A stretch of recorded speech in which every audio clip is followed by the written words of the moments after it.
School siya bukas. School. Mas na to. Hello. Mag-good evening ka muna sa viewers mo. Hello, good evening guys. Anong gagawin mo na ngayon? School. Matutulog ka na maaga kasi may school ka bukas. Excited ka na sa first day Yes. of school? First day of school na tomorrow. So, ano sasabihin mo kay ma'am? Ano sabihin mo kay ma'am pag pupunta ka ng CR? Mama, please may punta ko CR. Can I use the bathroom? Yes, Basam.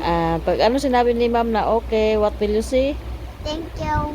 Okay. Anong sabihin mo pag sa umaga, pagpasok mo bukas, sasabihin mo kay ma'am, good morning, ma'am. Morning, Mama. Good morning, classmate. Classmate. Tapos magpakilala ka, I am Aaron, Ameron. Michael, Michael. Pantasan. Basasan. I am 6 years old. Inside. Okay. Nice to meet you. Nice to meet you everyone. Everyone. Of my classmate. Yes. Tadong. Matutulog ka na bukas, kakain ka ng kanin kasi mag-school ka. Ano ulam mo bukas na ihanda ni tita? Itlog. Itlog at saka gatas, ano? Bukas. Itlog at saka gatas ang ituprepare ni tita bukas sa almusal mo.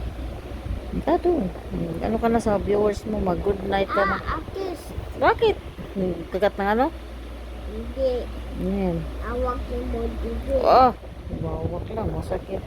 Akis. So, excited ka na? Are you excited? For your first day of school?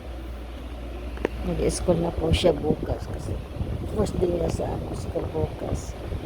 Dapat last year pa yan nakapag-aral kasi hindi ilas kaso ng nanay yung Bible. Ngayon nakiusap lang ako sa picture na follow na lang yung requirements niya. Sinaawa ko sa bata na hindi makapag-aral. 6 years old na siya. Dapat na siya kinderto. So hindi inuwa din lang natin kaya sa akin siya sa pangalaga ko. Ano pa lang yan 3 years old inuwa niya sa akin, tapos pabalik-balik lang sila ilan sa akin yung sa akin na lumaki ko. Say good night na sa mga Banat po. good night na po, sabi mo good night na.